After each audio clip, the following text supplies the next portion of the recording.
ይስጥልን ተመልካቾቻችን ከአማራ ሚዲያ ኮርፖሬሽን ጎንደር ስቱዲዮ የሰዓቱን ዜናዎች ይዘን ቀርበናል። ከዜናዎቹ ጋር ተስፋዬ አይጠገብ አብሬያችሁ ቆይታ አደርጋለሁ። ህዝበ ክርስቲያኑን እንኳን ለጸሎተ ሐሙስ ዕለት አደረሳችሁ እንላለን። ወደ ዜናዎቹ አልፋለሁ። ኢየሱስ ክርስቶስ የደቀ መዛሙርቱን እግር በማጠብ ትህትናን ያስተማረበትን የጸሎተ ሐሙስ ዕለት በመገንዘብ ህዝበ ክርስቲያኑ አስተምሮቱን መተግበር እንደሚገባው በጎንደር ከተማ የርዕሰ አድባራት አደባባይ ኢየሱስ ቤተክርስቲያን አስተዳዳሪ ሊቀ አእላፍ ጥበብ አወቀ ኢየሱስ ተናገሩ። ዕለቱ ከሰባቱ ሚስጥራተ ቤተክርስቲያን አንዱ ሚስጥረ ቁርባን የተመሰረተበት መሆኑም ተገልጿል። ማርታ ዱኛ ተጨማሪውን እንደሚከተለው ታቀርበዋለች።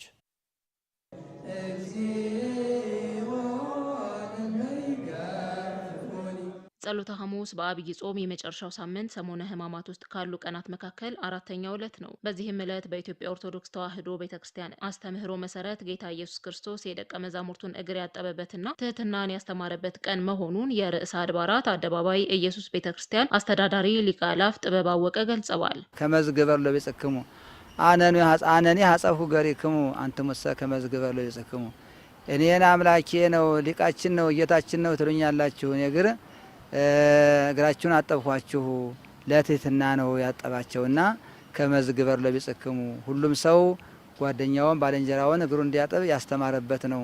ሥርዓተ ቁርባን የተጀመረበት ቀን ስለሆነ ቅድስት ቤተክርስቲያን በታላቅ ሥርዓት ታከብረዋለች። ህዝበ ክርስቲያኑ ክርስቶስ ያስተማረውን ትህትና በመላበስ እርስ በርስ መዋደድና መተሳሰብ እንደሚያስፈልግ ሊቀ አእላፍ ጥበብ አወቀ መልእክታቸውን አስተላልፈዋል። ራሱን ዝቅ ያደረገ ሰው ከፍ ከፍ ይላል። የእግዚአብሔር ሰው ሁሉ ትህትና መስራት አለብን። ዝቅ ብለን መኖር አለብን። እግራቸውን በእንግድነት ሲመጡ ማጠብ፣ በእንግድነት መቀበል አለብን። እንግዲህ አራያችን መምህራችን ኢየሱስ ክርስቶስ ነው። ከሱ ያገኘነውን ትምህርት እኛ መፈጸም አለብን። እርስ በርስ መፋቀር፣ ከትህትና አልፎ መፈቃቀር፣ መረዳዳት፣ መተዛዘን፣ መተጋገዝ ያስፈልጋል። ምእመናን ሃይማኖታዊ አስተምህሮ በሚያዘው መሰረት ዕለቱን በጸሎትና ስግደት እያሳለፉ መሆኑን በጎንደር ከተማ ያነጋገርናቸው የሃይማኖቱ ተከታዮች ነግረውናል። ስሜ መቅደስ አለም ነው እንደ ይባላለው የቀበሌ 4 ኗሪ ነኝ ጎንደር ከተማ። ፈጣሪ ለኛ ምን ያህል ዋጋ እንደከፈለ ስቃዩን እያሰብነ ያው በዛ መሰረት እኔም እየሰገድኩ ነው። ስሜ ሆሳና መልካሙ ይባላል። ሐዋርያትን ዝቅ ብሎ ትህትናን ያስተማረበት ነው።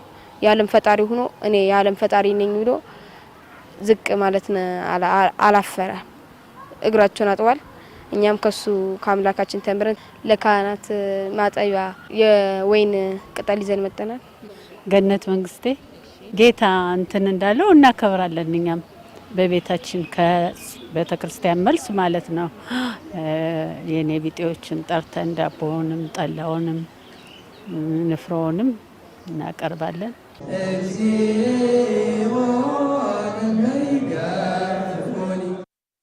ጸሎተ ሐሙስ ኢየሱስ ክርስቶስ ትህትናንና ፍቅርን ለማስተማር ራሱን ዝቅ ያደረገበት መሆኑን የምዕራብ ጎንደር ዞን ሀገረ ስብከት ዋና ስራ አስኪያጅ ሊቀ አእላፍ ቆሞስ አባ ኃይለ ማርያም ያሳይ ተናገሩ።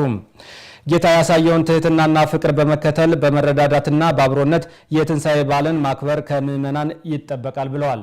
ዝርዝሩን ከኤልያስ ጋሻው እንከታተል። ሰሙነ ሕማማት ኢየሱስ ክርስቶስ ለሰው ልጆች ሲል የተቀበለውን መከራ ስቃይና ሞት እያሰብን ወደ እግዚአብሔር በጸሎት የምንመለስበት የተቀደሰ ወቅት ነው። የምዕራብ ጎንደር ዞን ሀገረ ስብከት ዋና ስራ አስኪያጅ ሊቀ አእላፍ ቆሞስ አባ ኃይለ ማርያም ያሳይ እንደሚሉት በሰሙነ ሕማማት የጌታ ሕመምና መከራ የሚታሰብበት መሆኑን ነው ያስረዱት። ሞቱን፣ ሕማሙን በኋላ ደግሞ ትንሣኤውን የምናስብባቸው ወቅት ናቸው። ስለዚህ ሰሙነ ሕማማት ማለት የጌታ ሕማሙን መከራውን የምናስብበት ሳምንት ማለት ነው። ጸሎተ ሐሙስ ከሕማማት ቀናቶች መካከል ለየት ተደርጋ የምትከበረው የሐዲስና የብሉይ ኪዳን መሸጋገሪያ ቀን ስለሆነች ነው ብለዋል። የሐዲስ ኪዳንና የብሉይ ኪዳን መሸጋገሪያ ቀን ናት። ጌታ ያንን አዲሱን ስርዓት የመሰረተበት ኦሪቱን ወደ አዲስ ያሸጋገረበት ዕለት ጸሎተ ሐሙስ ነው። አማናዊ የሆነውን ቅዱስ ሥጋውን ክቡር ደሙን ለሐዋርያት ያቀበለበት ዕለት በመሆኑ በዚህ ቀን ጸሎተ ቅዳሴም ይደርሳል ማለት ነው። ጌታ ትህትናንና ፍቅርን በማስተማር ራሱን ዝቅ አድርጎ የሐዋርያትን እግር በጸሎተ ሐሙስ ቀን እንዳጠበ አባ ኃይለማርያም ያስረዳሉ። ትህትናውን ፍቅሩን የገለጠበት ቀን ነው። አምላክ ሲሆን ዓለምን የፈጠረ ሲሆን ይህን ዓለም ካለመኖር ወደ መኖር ያመጣ አምላክ ሲሆን ራሱን ዝቅ አድርጎ የሐዋርያትን እግር ያጠበበት ዕለት ነው። ጌታ ያሳየውን የትህትናና የፍቅር መንገድ በመከተል ምእመኑ በመረዳዳትና በአብሮነት በዓሉን ሊያከብር እንደሚገባም አሳስበዋል። ወጣቱ ይህንን በዓል ሲያከብር የበዓሉን መልእክት በመረዳት ሰላማዊ በሆነ መልኩ በቤተ ክርስቲያን ዙሪያ ላይ የወደቁትን ሰዎች በማንሳት ለነሱ ልብስ በማልበስ ሊሆን ይችላል። ለነሱ አዋጦ ለበዓል መግደፊያ የሆነ ነገር በማድረግም ሊሆን ይችላል። አብረን በዓሉን እንድናከብር መሆን አለበት። ምእመኑ ለሀገር ሰላምና አንድነት መጾም፣ መጸለይና መስገድ እንዳለበት አባ ኃይለማርያም መልእክት አስተላልፈዋል።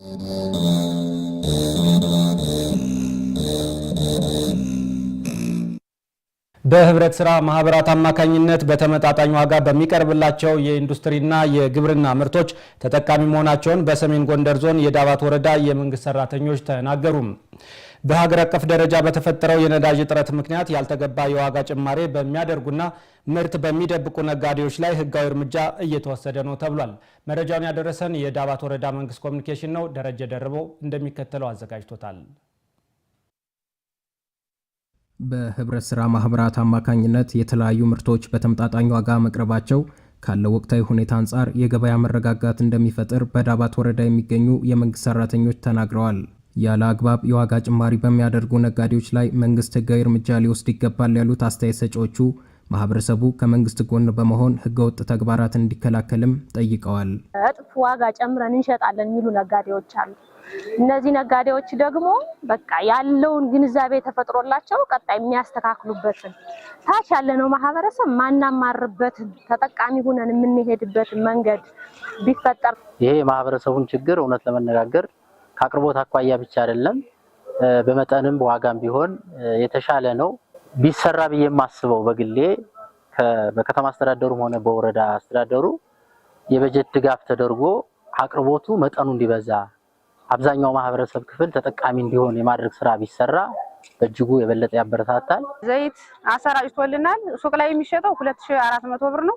ከዚህ ግን 1900 ብር ነው እና በጣም አሪፍ ነው። ለቀጣይ ደግሞ ስኳርም ፊኖም ያሉት ጤፍም ደግሞ ተጠናክሮ እንዲቀርብልን የዳባት ወረዳ ህብረት ስራ ማህበራት ጽህፈት ቤት ኃላፊ ኢንስፔክተር ወንዴ በላይ ከወረዳው አስተዳደር ምክር ቤትና ከከተማ አስተዳደሩ በተገኘ የ4 ሚሊዮን ብር ድጋፍ ለማህበረሰቡና ለመንግስት ሰራተኞች የሸቀጣ ሸቀጥና የግብርና ምርቶችን በተመጣጣኝ ዋጋ ተደራሽ ለማድረግ እየተሰራ ነው ብለዋል። 14 ማህበራት ኦን ሆነው ስራ እየሰሩ እንዳለ ለማህበረሰቡ ተደራሽ እያደረግን እንደሆነ በተለይ ሌላ አጋር አካላቶችም የጋራ ስራ እየሰራነ ገዛ እያደረጉ ከዶክተር ዲፕ ፕሮጀክት ገዛ እያደረገ ስራ እየሰራ ነው ያለበት ሁኔታ አለ።